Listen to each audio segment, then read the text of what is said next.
nanti teman-teman ketika invest ya bisa memilih dulu nih brandnya oke nggak, ownernya siapa, cek detailnya gitu ya. Ataupun juga projectnya, misalnya projectnya Indofood, Unilever, ataupun Pemprov atau kementerian itu kan udah lebih secure gitu kan.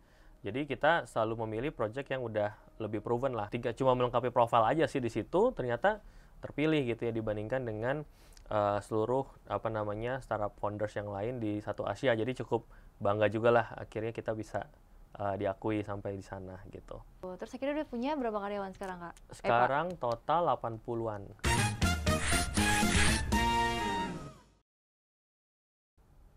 Program Sosok kali ini kita berkesempatan untuk ngobrol bareng pengusaha muda nih yang sudah mendapatkan gelar Forbes 30 Under 30 se-Asia. Nah, kali ini kita berkesempatan untuk ngobrol bareng dengan Pak Heinrich Vincent. Hai Pak. Halo, apa kabar? Apa kabar? Baik ya? Baik. Sehat ya Pak? Sehat. Ya ampun. Thank you. Udah main-main ke kantor. Berarti kita sekarang lagi di studionya, udah di-spill nih langsung. Kita lagi di studionya BeShare. Thank you udah meluangkan waktunya Pak. Siap. Untuk Media Nawacita. Kita ngobrol-ngobrol sedikit kali ya. Yes. Nah, kalau kita bahas soal pengusaha mungkin kita throwback dulu.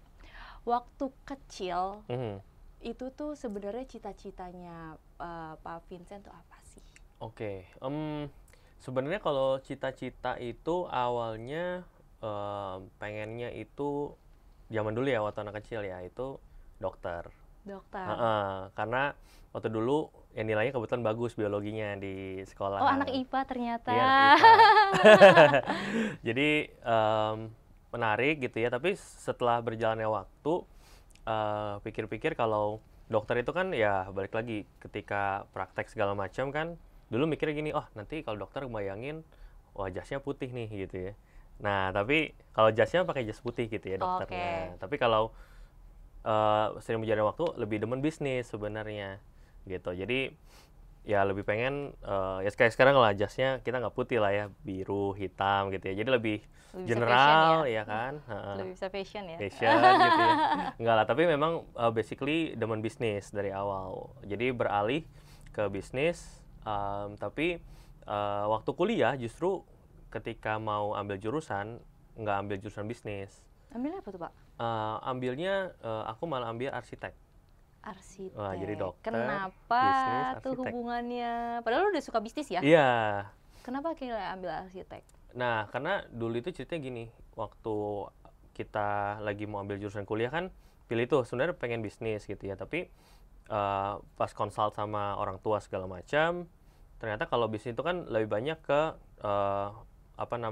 dasar-dasar lah gitu ya, secara general gitu ya. Nggak ada skill khusus yang langsung bisa dipraktekin. Dan kalau misalkan ambil arsitek waktu dulu pengennya bisnis properti awalnya. Oh gitu. Seksi sih. Nah tapi ternyata arsitek ini diajarin malah gambar, bukan bisnisnya secara properti gitu. Jadi ya semi-semi salah jurusan sebenarnya. Tapi akhirnya berpengaruh nggak sih sama pola pikir? Kan arsitek itu kan dia merangkai terus rangkaian itu dibuat dalam kertas, itu kan bukan yang mudah dan gak semua orang itu bisa jadi arsitek, bahkan jurusan arsitek. Pada saat dijalanin dan sekarang menjadi seorang pengusaha itu ada korelasinya nggak yang membantu? Yes, sebenarnya ada banget sih. Jadi kalau arsitek itu kan yang didapat itu pasti inovasi, mikirnya out of the box gitu kan. Kemudian juga dari sisi daya juangnya itu gila banget sih arsitek. Saya sendiri pernah nggak tidur 7 hari berturut-turut karena ngerjain gambar gitu, pernah banget gitu ya. Setiap semester pasti ngurusin begituan tuh. Jadi ekstrimnya adalah lebih baik 7 hari nggak tidur dibandingkan ngulang lagi 1 tahun kan gitu. Iya, karena akan yang sama juga. Bener. Bener. Jadi ya udahlah perjuangan mati-matian akhirnya ya lolos nggak pernah nggak lulus di semesteran gitu. Jadi ya lancar lah kuliahnya beres gitu. Abis kuliahnya beres langsung akhirnya terjun ke bisnis atau sempet kayak mau coba di arsitek bisnis dulu atau apa? Nah sebenarnya awalnya dulu kan pas jurusannya arsitek ya udah coba bisnis arsitek. Jadi waktu itu sempat join sama teman-teman untuk buka semacam konsultan. Itu sambil kuliah paralel.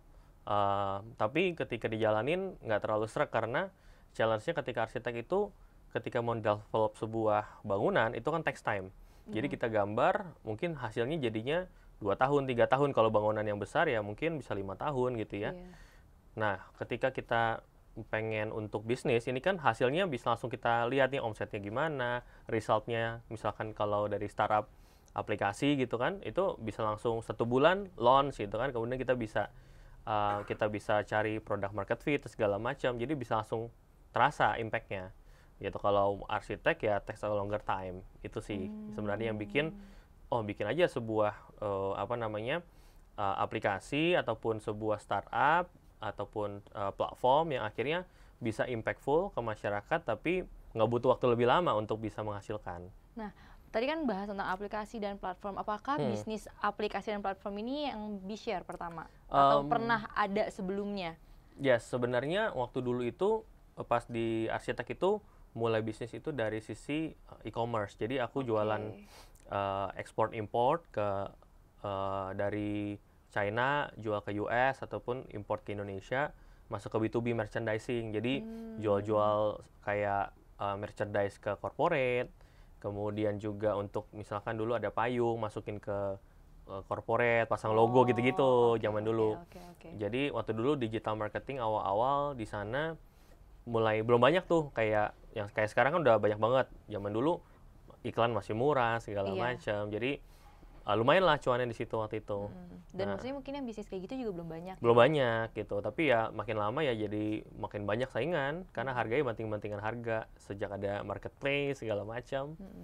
Nah, itu sih. Tadi kalau kita bahas tentang banting-bantingan harga, platform segala macam itu kan ilmu ya yang udah Pak Vincent miliki. Tapi sebenarnya apakah itu memang baru dipelajari setelah lulus kuliah atau memang sudah ada kayak bakat dari keluarga sebelumnya untuk terjun di bisnis?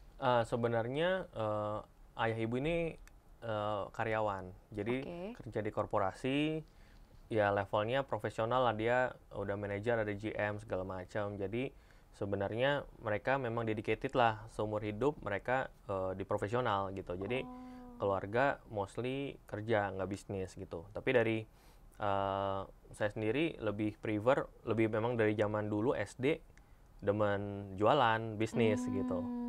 Jadi itu yang akhirnya ditekunin terus gitu untuk bisa bisnis terus gitu. Dari SD? Dari SD. Itu apa kalau boleh tahu? Saya SD kayaknya masih main karet atau gundu gitu. Jadi waktu dulu itu sempet jualan stiker. Stiker yang gambar-gambar Pokemon apalah zaman dulu kan. Oh iya. Nah itu jualan laku tuh, banyak yang pre-order segala macam. Tapi karena dulu anak kecil kan, kita nggak paham harga juga. Ada yang langka banget, satu stiker 60.000 jualnya gitu kan. Jadi ada yang kayak gitu, tapi dimarahin orang tua murid karena kok jual ke anak saya mahal banget gitu. Saya dimarahin orang tua murid malah. Oh gitu? Iya. Itu sekolah swasta apa negeri? Swasta. Swasta, oh ya makanya tadi pas 60.000 kayaknya kalau di negeri itu fantastis ya. Tapi ya kayak gitulah zaman anak kecil kan gitu. Terus udah mulai pengen bisnis mie ayam, cuma nggak berhasil juga. Oh pernah buat tapi? Pernah, udah beli gerobaknya segala macam, pas bikin masakannya racikannya nggak enak ternyata. Daripada buka malu-maluin ya kan. Oh jadi beli gerobaknya dulu baru bikin resepnya. Itu pengalaman lah zaman SMA, join sama teman. Iya. Pede-pede aja kan mau bikin resep segala macam, nggak segampang itu ternyata jualan mie ayam. Iya kan. F&B tuh kelihatannya seksi ya bisnisnya, tapi perintilannya benar-benar nggak segampang itu sih. Dan nggak bisa nyenengin semua orang kan? Betul. Iya. Oke, itu tadi SD, SMA, terus kuliah sempat bikin yang platform yang berhubungan dengan arsitek. Terus tadi selanjutnya apa lagi nih? Selanjutnya dulu sempat mau bikin kayak marketplace buat bahan bangunan, kan dulu arsitek kan. Jadi ajakin teman-teman SMP SMA untuk kayak join bikin startup bareng.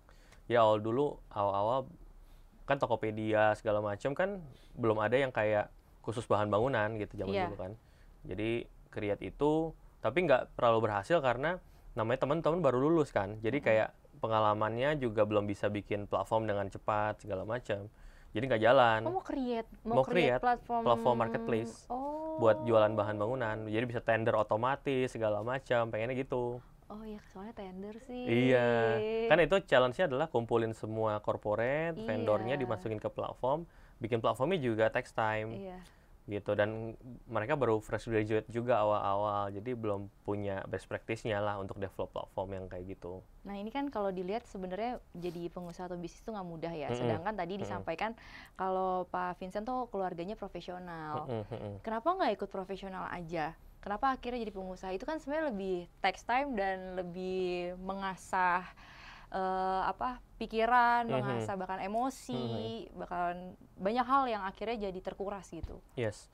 Jadi sebenarnya ini personal preference sih. Kayak adik saya itu sampai sekarang juga profesional. Dia kerja di Bank BCA. Gitu. Jadi memang dari dulu seneng banget mikirin ide bisnis. Terus kalau berhasil menghasilkan revenue, omset gitu ya, jualannya laku, itu seneng banget gitu. Jadi kayak, oh ada ide apa lagi ya, oh kita bikin ini deh gitu. Kemudian lihat omset masuk, lihat orang beli, itu seneng banget gitu ya. Zaman dulu itu sambil paralel yang platform tadi, jualan pulsa juga. Sempat jualan pulsa kan, zaman dulu pulsa itu bisnis yang tanda kutip waktu dulu mikirnya nggak pernah gagal lah, karena semua orang butuh pulsa. Bahkan kita yang dicari untuk beli pulsa dong gitu kan. Walaupun banyak yang utang ya Kak. Nah akhirnya kendalanya utang itu. Untungnya tuh cuma 1.000 tapi utangnya seharga pulsanya ya Pak. Bener, zaman dulu ya udahlah ini bisnisnya iseng-iseng aja dulu gitu. Abis itu akhirnya mulai di B-Share tuh di tahun berapa? Nah jadi start B-Share itu 2017. Jadi waktu itu sambil paralel kepikiran ini startup yang marketplace kan nggak bisa jalan karena timnya belum sekompeten itulah, karena pengalamannya belum banyak. Akhirnya kita ikut program Kominfo waktu itu, 1000 startup digital. Oh iya. Ada tuh di Jakarta yang batch 2. Saya waktu itu nggak kenal siapa-siapa di situ. Jadi ada suatu acara networking, namanya networking, di mana kita ada 200 orang di situ yang kenalan satu sama lain dan ada kesempatan pitching. Jadi saya angkat tangan langsung di situ untuk perwakilan dari fintech gitu ya, untuk pitch idenya selama kurang dari 1 menit. Habis itu ngajakin partner atau siapapun lah. Jadi jelasin ide B-Share itu belum ada namanya B-Share. Jadi jelasin ke 200 orang, saya butuh nyari partner IT, butuh nyari orang finance, karena saya bukan orang IT dan finance, mau bikin fintech gitu kan. Nah akhirnya di situ baru kenal tuh sama co-founder kita, ada Giovanni, ada Pak Gatot gitu, yang sekarang jadi CTO dan juga CFO kita di B-Share. Jadi memang awalnya dari nggak kenal. Jadi kalau kayak drama Korea, drakor startup gitu. Oh iya, nah itu kayak gitu. Kayak gitu modelnya. Jadi berarti networking segala macam. Stranger ya awalnya. Stranger. Wah, gitu. Itu kan dari 3 orang, itu kan pasti beda kepala ya. Betul. Terus ternyata totally stranger. Itu untuk kadang menyatukan ide atau membuat jadi bisa menghasilkan suatu keputusan itu bondingnya gimana? Nah itu memang ya kita kalau di internal udah naik turun lah ya, dari yang tensi tinggi sampai tensi rendah, normal, itu udah makanan sehari-hari lah gitu ya. Jadi memang sebenarnya poinnya adalah ketika partneran memang harus bukan orang yang, kalau menurut saya nih, bukan orang yang gara-gara gue suka sama dia nih, habis itu ya kita partneran jadi teman baik. Bisa ada juga sih yang begitu, tapi yang paling penting adalah bagaimana mereka bisa saling melengkapi. Jadi kalau saya sendiri kan memang banyaknya difokusnya di bisnis, development, networking, segala macam, untuk initiate ide, konsep, segala macam. Nah, kalau Gio ini dia lebih orang yang technical, IT, kemudian sekarang dia sekaligus COO juga di B-Share, jadi lebih ke yang detail, hal-hal detail. Kalau Pak Gatot ya tentunya yang ngerti finance, segala macam, keuangan, segala macam. Jadi saling melengkapi nih gitu. Kayak gitu sih. Jadi memang dengan ada saling melengkapi itu, tantangan apapun bisa kita hadapi bersama sih gitu. Wih. Tiba-tiba jadi bijak ya. Tapi emang harus kalau pengusaha tuh harus ngasih positive influence ya. Yes. Nah, kalau itu kan positive influence-nya nih, tapi berhubung tadi B-Share 2017, itu kan ada gap ketemu COVID nih di 2020 sampai 2022 kali ya. Nah, kalau kita mundur dikit, kasih tahu dulu B-Share itu bisnis apa. Baru habis itu pada saat COVID akhirnya gimana nih nanganinnya? Iya. Buat teman-teman nih yang belum tahu B-Share gitu ya. Jadi B-Share ini kita kan platform, kita bilangnya digital private equity dan investment platform, yang memang kita ngebantuin untuk pendanaan UKM gitu ya, bersama dengan masyarakat di seluruh Indonesia. Jadi kita bisa membantu masyarakat untuk berinvestasi ke berbagai bisnis terbaik di Indonesia dengan modal yang tadinya butuh miliaran, sekarang bisa mulai dari 1 jutaan gitu. Jadi mereka bisa patungan untuk misalkan, oh ada coffee shop nih, ada restoran yang bagus gitu ya, yang kita bisa pilih di sana. Misalkan kemarin kita partneran sama Holy Cow, Sour Sally, ada juga sekarang lagi buka Emados Shawarma, itu kita lagi bisa invest dari 1 jutaan. Nah, B-Share ini yang bantu untuk distribusi dividen, laporan keuangan bulanan otomatis by system. Jadi skemanya itu ada kayak investasi saham gitu ya, tapi untuk private company, dan juga ada obligasi dan sukuk yang bentuknya project financing kayak vendor investment segala macam. Itu kita bisa invest bareng-bareng lah gitu ke project-project terbaik di Indonesia, punya BUMN, corporate atau kementerian kayak gitu-gitu, bisa kita invest bareng-bareng. Oh, itunya apa sih bahasanya, interesting rate ya? Returnnya. Oh, returnnya berapa? Returnnya itu kita kalau di equity atau saham itu 15 sampai ada yang paling tinggi itu 58% per tahun. Per tahun Dari dividen 20%. aja loh itu, belum dari dividen aja. capital gain. Kok Gitu. bisa? Nah, jadi memang bisa? namanya bisnis itu kan harus pintar juga memilih gitu ya, memilih lokasi, memilih brand, kemudian juga kesempatan timing investasi gitu ya. Jadi memang harus kita diversifikasi lah investasinya. Sama juga belajar kayak untuk yang saham-saham lain gitu yang biasa kali ya. Tetap harus dipelajarin juga. Betul. Oh, berarti nanti ada bisnis ininya ya, bisnis laporan bisnisnya ya? Betul, betul. Kayak kemarin itu yang bisnis terbaik kita salah satunya Alfamart di daerah Sumatera sana, di tengah hutan. Jadi nggak ada saingannya gitu ya di sana. Jadi laris banget tuh orang-orang beli di sana. Oh, jadi beli cabang ya ini, bukan beli Bukan holding. Nah, jadi sebenarnya ada beberapa variasi. Ada yang investasi langsung di holding, ada juga yang masuknya di outlet level gitu. Kalau di outlet level itu ya misalkan Sour Sally kita udah buka 22 cabang dan itu kita masuknya di outlet level. Kayak gitu. Holy Cow juga gitu. Ada juga yang di holding. Kemarin kita masuk ke bisnisnya Mas Kaisang yang Let's Toast itu holding gitu. Jadi ada beda-beda lah konsepnya. Tadi kan sempat disampaikan kalau membantu UMKM kan, tapi kan pasti ada proses kurasinya dong. Betul. Nah, UMKM seperti apa Pak Vincent yang bisa nanti akhirnya menjadi partner dari B-Share? Nah, kita memang cari UKM ini yang sudah at least berjalan 1-2 tahun. Kemudian omsetnya kira-kira 1 miliar lah per tahun minimal. Gitu. Dan kalau tipenya yang buka cabang, kita at least sudah punya 3 cabang. Jadi kita bisa tahu low, medium, sama high performance-nya kayak apa. Gitu. Jadi bukan yang baru ide, jadi memang kita nggak bisa yang baru ide nih. Jadi memang harus yang udah jalan gitu ya. Kalau yang bentuknya project, kita udah ada at least SPK ataupun PO atau invoice-nya lah. Jadi udah pengalaman jalanin project segala macam. Jadi kita bentuknya adalah kerjasama dengan yang terbaik. Kita bisa ikut mendorong mereka bisa scale up kayak gitu. Oke. Nah, itu kan tadi berhubungan dengan uang, UMKM, terus resto itu adalah 3 ornamen-ornamen yang pas COVID tuh sangat berasa. Nah, itu gimana menghandle-nya as a CEO? Terus habis itu sebenarnya tantangan yang paling akhirnya menjadi titik terendah itu apa pas di COVID? Ini sebenarnya kalau dibilang titik terendah lumayan banyak nih di B-Share gitu ya. Jadi awal mula kita start 2017 itu kan bahkan waktu itu belum ada regulasi OJK-nya. Jadi kita kan mengumpulkan dana masyarakat nih gitu ya. Belum ada regulasi OJK waktu itu. Jadi 2017, 2018 kita ikut duduk bareng sama OJK untuk bikin regulasi gitu. Nah di sana ya izin OJK-nya, boro-boro izinnya, orang peraturannya belum ada. Jadi butuh waktu setahun untuk OJK akhirnya rilis peraturan dan kemudian kita bisa berizin. Nah untungnya di masa itu kita masuk ke kayak sandbox gitulah dan kita update ke OJK terus gitu. Nah perjuangan untuk dapetin izin OJK itu kan 2019, kemudian sekarang udah jadi securities crowdfunding 2021. Nah di tengah-tengah itu tadi 2020 ada pandemi lagi gitu kan.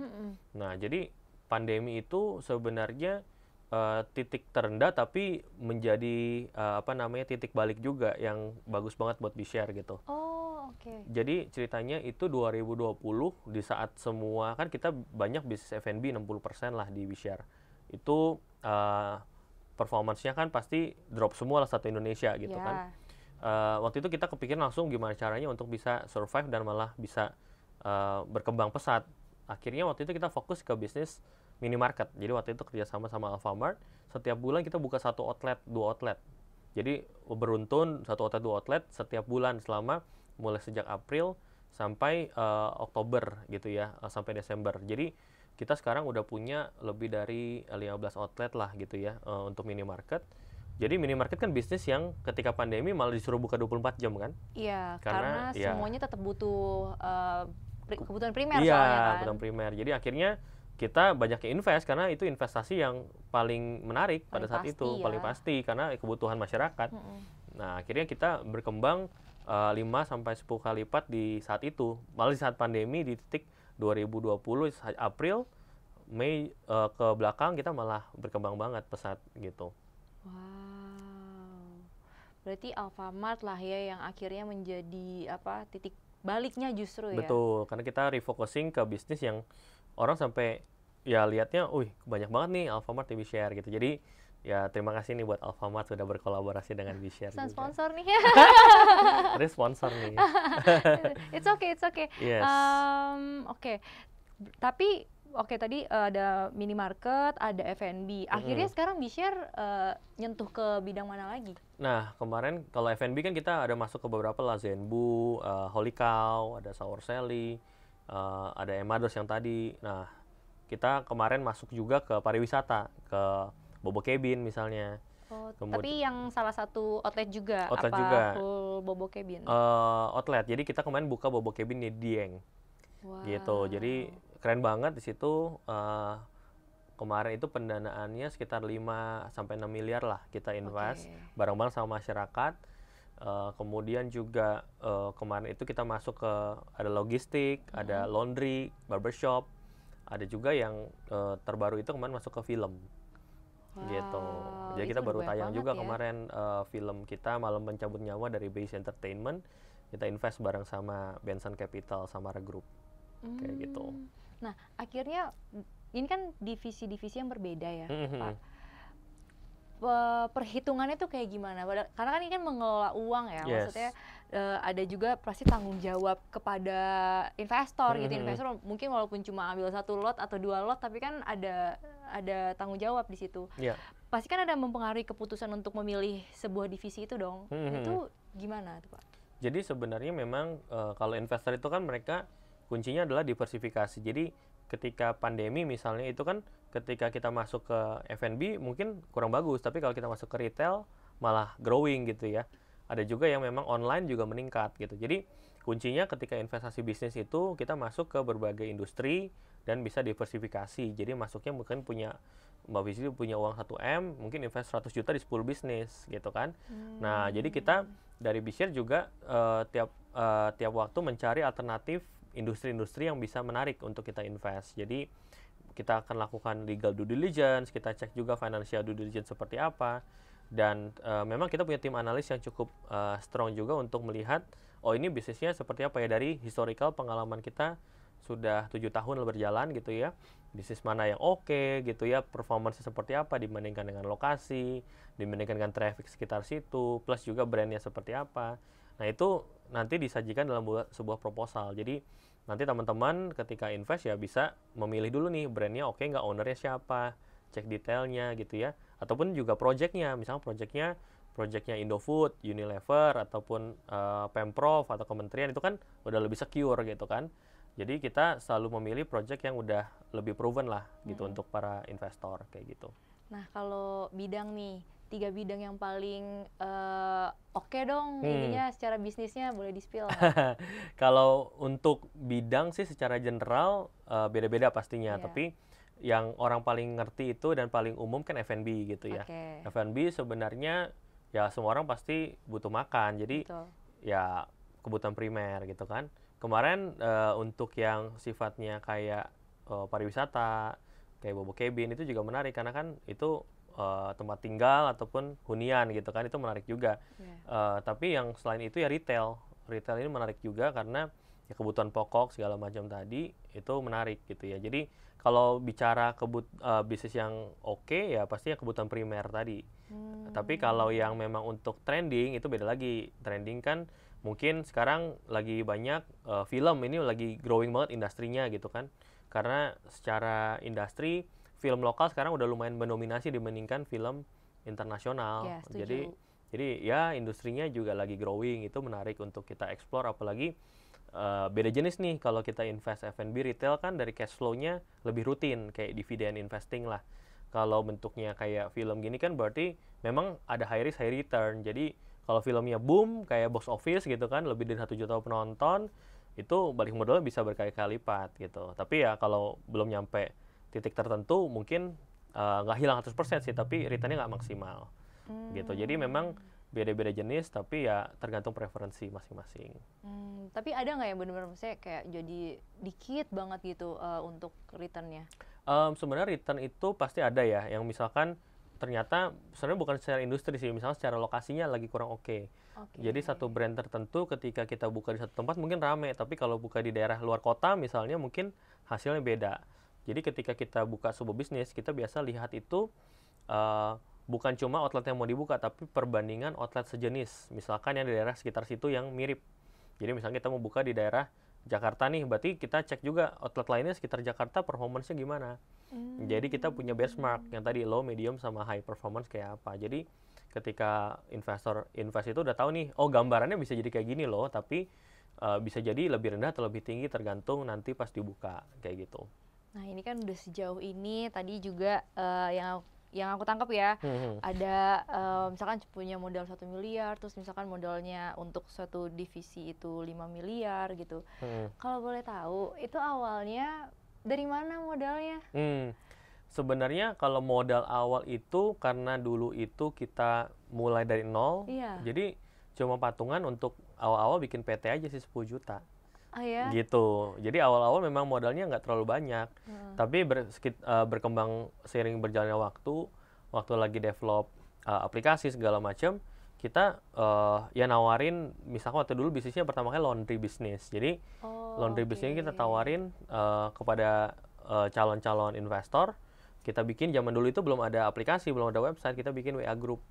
Nah, jadi zaman dulu WA group aja modalnya, gitu ya. bikin grup. Jadi ajakin teman-teman, kenalan semuanya lah, masukin ke situ. Kemudian ya kita bikin seminar, edukasi.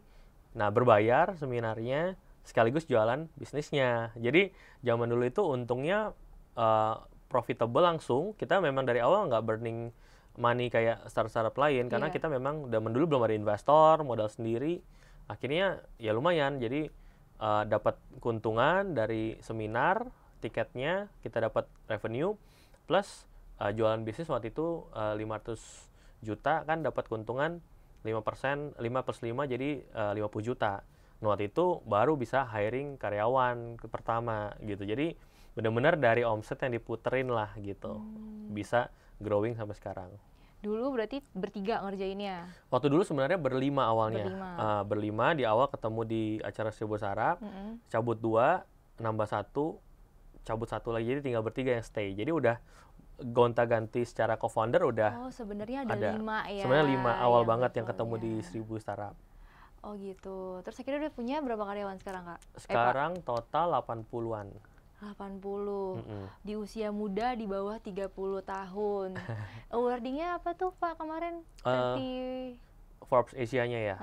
Forbes Asia 2024-nya itu kategorinya Finance and Venture Capital sih kategorinya. Nah, untuk umur 29 tahun dengan proses 7 tahun. Yes. Itu gimana akhirnya bisa dapat awarding itu? Nah, itu kemarin sebenarnya kita juga amazed juga sih, maksudnya begitu dapat, kan kalau di Forbes itu kan sebenarnya ada apa namanya seleksi lah gitu yang kita nggak tahu juga belakangnya gimana gitu ya, tapi begitu dapat informasi di email ternyata terpilih sebagai salah satu part of Forbes Asia gitu ya. Cuma melengkapi profil aja sih di situ ternyata terpilih gitu ya, dibandingkan dengan seluruh apa namanya startup founders yang lain di satu Asia. Jadi cukup bangga juga lah akhirnya kita bisa diakui sampai di sana gitu. Tapi sebenarnya punya bisnis di Bishare ini support ke selain Indonesia juga nggak? Sebenarnya kita itu masih fokus di market Indonesia gitu. Jadi mungkin kita nggak menutup kemungkinan ke depannya kita akan bisa lintas internasional negara juga ya gitu. Jadi misalkan saya kebayangnya adalah Bishare ini kita kan fokusnya pendanaan UMKM Indonesia, tapi investornya bukan dari cuma Indonesia aja, tapi bisa dari global investor. Kita lagi ada beberapa yang mau masuk gitu ya ke B-share itu bisa banget. Jadi kita bisa bawa capital inflow ke dalam negeri. Jadi bisa lebih banyak lapangan kerja juga yang kita tercipta dari situ. Wow. Gitu. Dulu belajarnya gimana, Pak? 7 tahun, terus akhirnya dapat award. Pasti kan CEO tuh ada pelajaran hidupnya ya. Kalau bisa diingat lagi selama 7 tahun itu apa pelajaran hidup sebagai seorang CEO? Iya, sebenarnya sebagai CEO atau apapun pasti kan tantangannya masing-masing nih ya gitu ya. Jadi kalau saya sendiri sih waktu dulu memang nothing tulus sebenarnya. Jadi dan karena masih awal-awal banget zaman dulu itu ya, kalau kepikiran kalau kita nggak mulai dari sekarang atau mulai dari yang lebih nanti misalkan udah senior, pasti kan resiko lebih tinggi, ada berkeluarga segala macam gitu kan. Nah ini kan pastinya lebih beresiko kalau kita ya masih awal-awal baru lulus kuliah, ya masih gas-gas terus juga nggak apa-apa. Istilahnya amit-amit kalau ternyata bisnisnya bangkrut gitu-gitu kan, ya paling balik lagi mulai dari nol is okay gitu kan. Jadi masih ada waktu. Terus ya kalau tantangan apapun menurut saya selama kita bisa fokus dan bisa untuk solving bareng-bareng, harusnya sih selalu bisa ada jalan gitu untuk bisa menyelesaikan problem-problemnya gitu sih. Nah, ini kan sebenarnya bisa dipahami setelah dijalanin ya. Tapi kan Pak Vincent tahu sendiri kalau nggak semua anak muda berani ngambil tantangan kayak Pak Vincent. Setuju dong? Setuju. Bahkan maksudnya mungkin seangkatan Pak Vincent di umur yang sekarang di bawah 30, belum tentu mereka berani ngambil tantangan. Nah, pesan Pak Vincent buat anak muda supaya bisa mengikuti jejaknya Pak Vincent gimana? Oke. Sebenarnya kalau saran dari saya adalah semua orang punya jalannya masing-masing gitu ya.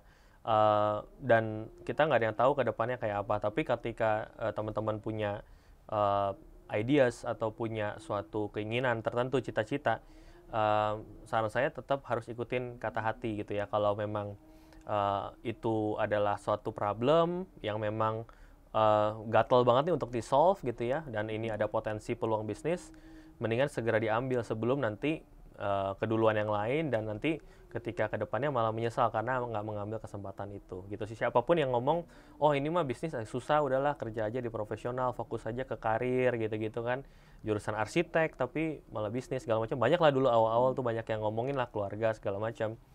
Tapi ya balik lagi kita yang tahu kita punya fokus dan kita punya tujuan, ya ikutin aja yang kita mau dan akhirnya bisa achieve sesuai dengan apa yang kita mau gitu sih. Nah, kalau menjadi seorang CEO kan pasti harus punya skill leadership. Nah, menurut Pak Vincent, leadership itu apa sih? Sebenarnya leadership itu adalah tools ya, menurut saya tools untuk ya kita bisa menggunakan bagaimana hubungan kita dengan tim untuk bisa mencapai tujuan kita gitu. Kadang-kadang kita mesti terpaksa marah atau galak gitu, yang penting tujuan achieve gitu kan, atau ya kita harus mengayomi, memberikan contoh, dan kita bisa untuk memberikan arahan yang jelas kepada tim gitu. Ketika itu bisa diatur sedemikian rupa, harusnya sih bisa mencapai tujuan dengan baik kayak gitu. Nah, tadi kan Pak Vincent juga ngomong nih, sekarang B-Share udah punya 80 karyawan ya. Pastinya diantaranya anak Gen Z dan milenial dong. Nah, iya banyak tuh. Nah, terakhir nih Pak, sekalian closing. Yes. Tips and trick untuk menjadi leader yang baik. Leader baik untuk semua karyawan kita. Oke, I see. Sebenarnya sih jadi diri sendiri aja gitu ya. Mau jadi leader apapun, nggak ada yang benar atau yang salah. Jadi kita di co-founders itu beda-beda nih jenis leadershipnya. Ada yang galak banget gitu ya, ada yang keras banget, ada yang normal, ada yang bisa middle lah gitu. Jadi menyesuaikan aja, yang penting bisa untuk sesuai dan achieve targetnya gitu ya. Karena kadang-kadang keadaan itu nggak harus semuanya digalakin bisa solve, atau nggak bisa semuanya baik-baik aja, jadi pasti ada naik turunnya. Tapi ketika kita bisa mengatur itu dengan baik, dan orang-orang juga paham apa yang kita maksud, harusnya bisa lancar sih kayak gitu. Mantap. Thank you ya Pak Vincent waktunya. Thank you Mbak Bisri. Thank you juga sharing-sharingnya. Nah, buat teman-teman nih, jangan lupa untuk nonton video selanjutnya di program Sosok Media Nawacita Indonesia.